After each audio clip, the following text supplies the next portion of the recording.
All right. Well, I am very excited today to share with you a dear colleague.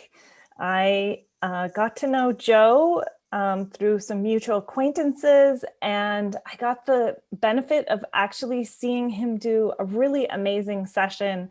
And in that teaching session, he actually incorporated Aikido into his lecture and wove it in and illustrated a lot of his points with a physical demonstration, which was awesome. And then I also read Joe's book, Unlock Your Charisma, and totally fell in love with it. So now Joe is here with us today to share some really deep insights around what it is to unlock your executive presence. And so welcome, Joe. Thanks, Kirsten, so much for having me. And I just have to say, I was so proud of you and your colleagues when you wrote Shifting, How School Leaders Can Create a Culture of Change. I really enjoyed the book and learned a lot of great concepts from that as well. Awesome. So my students are all ears. Okay, here we go. So today we're going to talk about unlocking your executive presence with a bit of a diversity twist. Now, to start, I just want to tell everyone who's listening that most of us who are on this video chat will not fulfill their potential, right? We're not going to fulfill it. And it's not because you're not smart enough, you are. It's not because you're not educated enough, you're getting even more education as we speak. And it's not because you're not talented or don't have loyalty or values. I imagine you have all those and have made a great decision taking Kirsten's class. The reason why most of us will not fulfill our potential is although we are concentrating on a lot of the right things, the tendency is to miss one of the most important things for your continued upward advancement and success, and that is executive presence. So today we're going to talk a little bit about what that means, how you get it, and also what that means if you're a diverse or underrepresented professional. So if we're going to talk about executive presence and diversity, it'll probably help to understand what I mean when I say executive presence. If you ask 10 of your professors or 10 of your classmates or 10 of your coworkers what executive presence is, how many different answers do you think you'll get back? Right?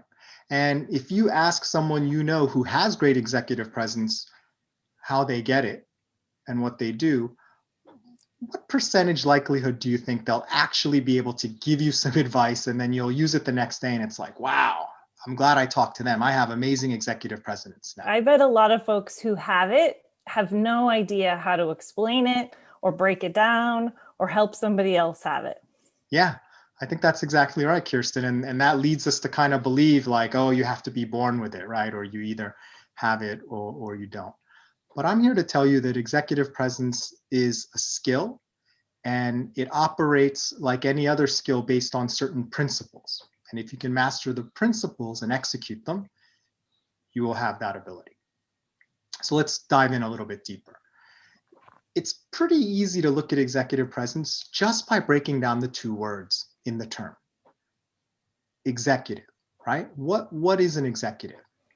Executive comes from the Latin word exequi, which means to carry out, right? So if you stop and think about it, an executive is someone who's hired or tasked to get things done, right?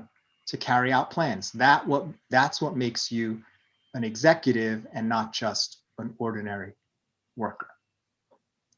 Now, it's called executive presence, not executive doing, not executive dress up, right? So what does it mean that someone has presence, right? Do I have to do anything to have presence? Do I have to have a title to have presence? I think you know you don't. You walk into a room and you feel the presence of the various players and people in the room. So executive presence has to do with a feeling, right? People feel like you're an executive. So what does that mean a little bit more specifically? The definition of executive presence and the feeling that it gives is the ability to inspire confidence that you can lead well in a given situation, right? Not someone else, but you're the one who I want to follow. I don't know why. There's just something about the way you hold yourself and the way you are in the room that says, you know what, I'm going to follow this guy or gal and not that one. So without getting too complicated, that is what executive presence is. And the important thing about knowing that is if you can't explain the mechanism behind how something works, you can't get more of it. You can't just say, I want more of something or something like what that person has. But if you can't really identify what it is, you'll have a lot of difficulty getting more of it. So, what does executive presence mean for diverse or underrepresented professionals, right? So let's do a quick exercise. If I could ask everyone just to close your eyes, or if you don't want to close your eyes, just imagine in your mind's eye the CEO of a Fortune 500 company, right? What do they look like? What's their hair like? What's their stature? How are they dressed? Their jaw, right? What kind of accessories do they have on? Right? So just imagine that, like really lock in an image of that CEO, right? I'll do that too. Do you have it? Okay, great. Now, look in the mirror or think about how you look and compare what that CEO looks like in your mind's eye and what you look like. Now, if those two aren't the same, you have a problem, right? Because even if you picture yourself as the CEO, I can guarantee you most of the people on this call, most of the people in the organizations we all work for or will work for, picture a certain stereotypical CEO. And if you don't match that, then you have a problem in terms of executive presence. And there's a theory called implicit leader theory, right? Which is we all have in our mind's eye what a leader should sound like, look like, move like. And if you match that, right, the path to executive presence, much easier sailing than if you don't look like that, right? So that's why when we talk about diversity, it's not just a black-white thing or a male-female thing. If you don't, fit a very specific template of what that next level leader is going to be in the organization, you are going to have some challenges when it comes to executive presence. Now, we're here for solutions, right? Not just to talk about problems. So let's imagine that you're about to go into a presentation, and this is one of these kind of like, can really make your career type pitches or presentations. And it's you, and then there's someone else who's competing as well, either a colleague or a competitor. And you don't happen to match, right, the stereotype for someone who would win this business, and the other person does, right? So what do? Do you just go home? You've lost just because someone else has an advantage. How do you win over the crowd, despite the fact that you're starting a little bit behind because the initial supposition is, wow, this person looks like they're going to win, and this person, I'm not so sure about. The approach you want to take is you want to build your club, okay? When you go into that meeting, right, think about the impact. If there's 4 people, let's say you're trying to win some venture capital and there are 4 people in the room, and one of the partners is a big fan of yours and says, listen to this guy or listen to this gal. They really have an amazing story to tell. Think about the impact of just 25%, one person being on your team, right? They did a study published in Scientific American relatively recently where they were actually able to show at 25% a tipping point where minority positions or viewpoints became majority viewpoints. Because what happened is most people are undecided and don't really want to go out on a limb and do anything different. So no one really wants to be first. But when 25% of people were choosing the minority position, that 50% was like, hey, that could be kind of cool too. And that 25% plus 50% became roughly 75%. So it flipped, right? So what was assumed to be not the one, all of a sudden became the one. So what I say to people is, if you are going into a situation or you're in a working environment where you are not considered by default the one, stack the deck, right? Do you know who's going to be in the meeting, right? Do you know who's on the leadership councils and the promotion boards? Do they know you? If nobody supports you, then you're at 0%. You're not even close to 25%, right? So what you really want to focus on anyway, right? But especially if you feel like people may not assume that you have leadership potential based on whatever traits or discrepancies you have with current leadership, build your club. Don't leave it to chance, right? You may spend a lot of time working on your decks and your pitch, but don't forget the relationships and the support that you can build alongside that to really tip things. Yeah. And sometimes if you're relatively junior, you don't even know who those people are. So go find an org chart. To your point about who's going to be at the meeting, that is one of the most important things. And do I already know those people, and do they already know me? And if not, how could I get a little bit of them knowing me, either introduction to them offline or the idea of getting to know somebody on their team and then them introducing them. So this idea of sort of in your organization, do you know people at different levels? Do you know people in different departments? How many people have some awareness of who you are that could potentially be built towards being part of your club, right? Absolutely, Kirsten. And it's not super secret, right? Like we're not operating like, it's some super secret spy organization. I mean, the org chart's there. Yeah, totally. Excellent, excellent. All right. Now, the challenge doesn't always come from other people's perception. I'm sorry to tell you. If you don't resemble existing leadership, right, as a society in the organization, you have a problem with yourself too. And this is called stereotype threat, right? Because we've all, well, most of us have grown up in a certain society, right? Let's just assume we all grew up in America or have been educated here, lived here long enough to, get the culture. And there are certain preferences, there are certain expectations, which we all kind of inherit and breed, right? And it doesn't matter if you are a diverse person, you are still subject to the prevailing norms that you see on TV, movies, the way people write about things, the way people talk to you and everyone else. So the problem with stereotype threat is when you're in a high performance situation, you need all your mental energy, right? Your prefrontal cortex, everything. You need all that mental firepower. What happens when you encounter difficulty and you start to stumble, right?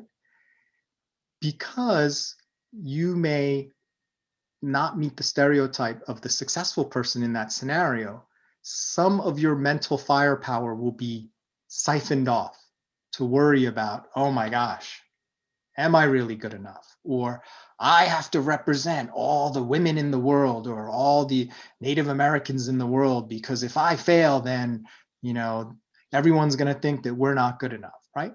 This is a concern that if you meet the stereotype, you're not even thinking about it. You're just going about your business, performing as best as you can, right? So the stereotype threat is something that is generated from inside you that can actually hurt your performance without anyone else having to say a thing or do anything. We generate that ourselves. So what can you do to combat stereotype? Make your choice, right? I'm not going to read through this quote. It's from an email by Jonathan Rowson. He's a Scottish grandmaster. This is one of the favorite things I've learned in recent memory. So to summarize, what he basically says is, if you wanted to accomplish something, and in his context, it's, become a chess world champion, if you want it, W-A-N-T, want it, you will fail, right? And the reason you will fail is because you will see what's missing. You'll see the gap, right? And you'll see all the things that you don't have. And somewhere along the way, it'll be too much and you'll give up or you'll get distracted. Something else will take priority and you will never truly accomplish that goal. What he says, and is part of the solution to combating stereotype threat, is if you choose to become world champion, then everything you do will be through the filter of being and becoming a world champion. So for example, if you look around and see other world champions and they all practice, I don't know, I'm making up a number, 12 hours a day playing, game scenarios, guess what? You have to play 12 hours a day. You're tired, you're sick, you're hungry, doesn't matter, because what does a world champion do? A world champion plays 12 hours a day. If you notice that world champions all have teams and coaches that help them, they don't do it on their own. They're not silent geniuses, right? Then you realize, I need a team. Well, what happens if you don't have enough money for a team or you haven't met a team yet? Well, you're a world champion. You have no choice. You will beg, borrow, steal, do what it takes to find that team to support you, to make you your best. And the quote ends with two of the most powerful words in the English language: I am. When you choose who you are, right? Everything that you do aligns to that. And it almost feels like the world starts to align to that. Opportunities start to become visible. People start to look at you and think about you differently.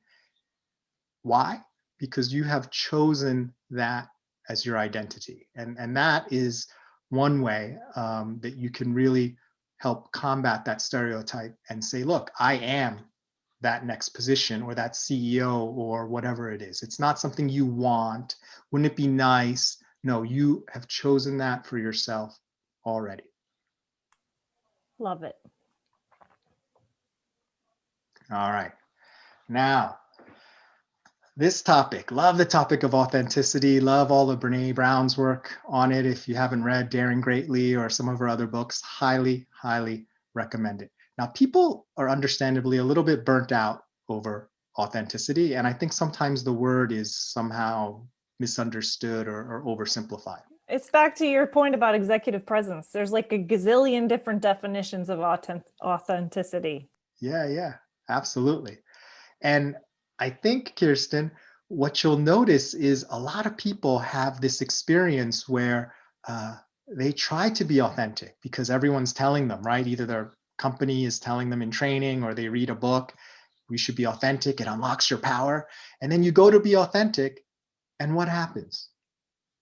People tell you, oh no, we don't want you to be that authentic, right? We just want you to be as authentic as we're comfortable with you being authentic, right? So that causes what I like to call a diversity dilemma. Okay?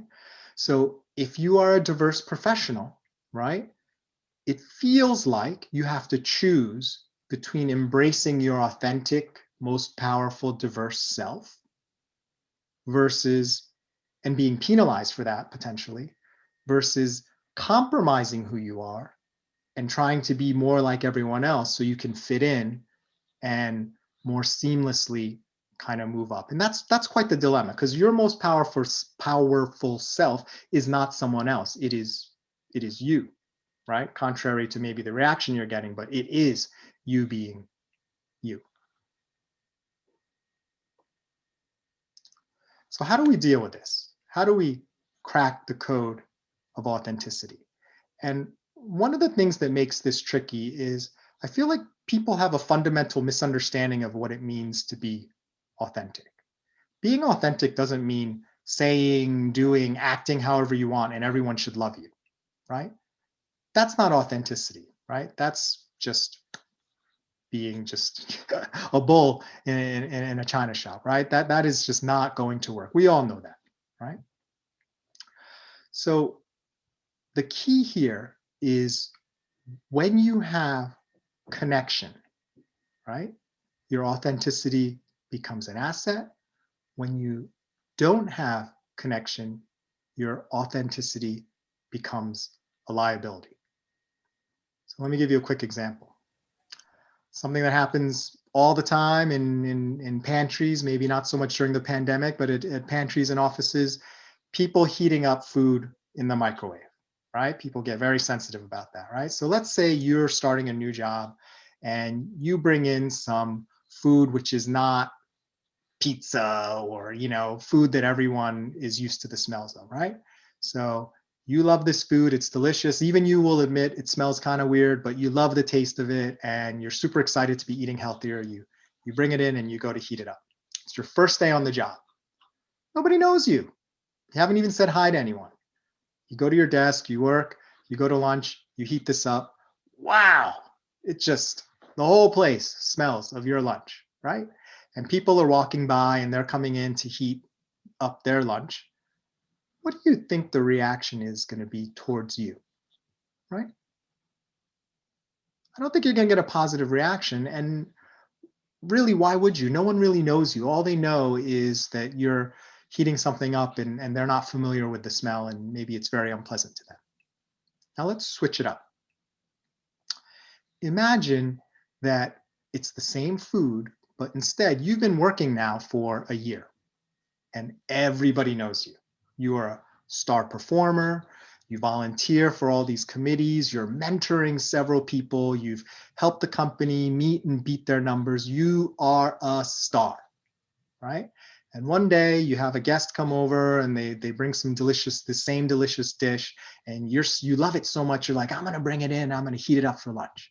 And you go into the pantry and you heat it up, and again, whoo, it is just aromatic, right? And other people come in who know you, right? They love you. You're their guy, you're their gal. And they're wondering who's heating this thing up, and they see you. Now, what do you think their reaction is going to be? Right? Maybe they'll be curious. Maybe they'll be like, hey, Joe, what is that? Does that taste good? Because it smells kind of weird, right? But you know what? I'm feeling kind of adventurous today. Let me try some of that, right? So as you can see, authenticity isn't some sort of birthright for people to like you, right? Without the connection, authenticity is a liability.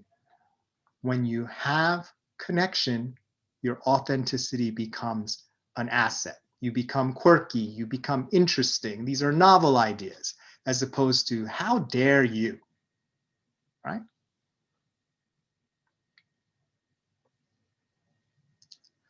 So I like to call these the 3 C's, right? These 3 C's help you and others see your executive presence, even if you are a diverse, underrepresented professional, and you may not look like the implicit leader theory, right? You don't look like the standard issue leader. So remember, build your club, right? 25% they found is a somewhat magical number. Stack the deck. Don't go in there hoping that people like you. Get people to like you before you even get there. Next, make your choice. Choose the identity and everything aligns to your choice. And third, crack the code, right? Crack the code of authenticity. Connect first to make your authenticity an asset instead of a liability. Awesome. Thank you so much for that guidance, Joe. Absolutely. So thank you so much for allowing me to come on. I would love to stay connected to your students. My email's there, my mobile number, my website. I have 2 podcasts I'm running right now, and Kirsten has been on my podcast at least once, maybe twice. Why It Works, as well as The Big Lie. And those are 2 of my books, Unlock Your Charisma, as well as Unlock Your Executive Presence. So I wish some of this has been helpful to you, and best of luck in your career and with your executive presence and fulfilling your potential. Awesome. Thank you so much for joining us.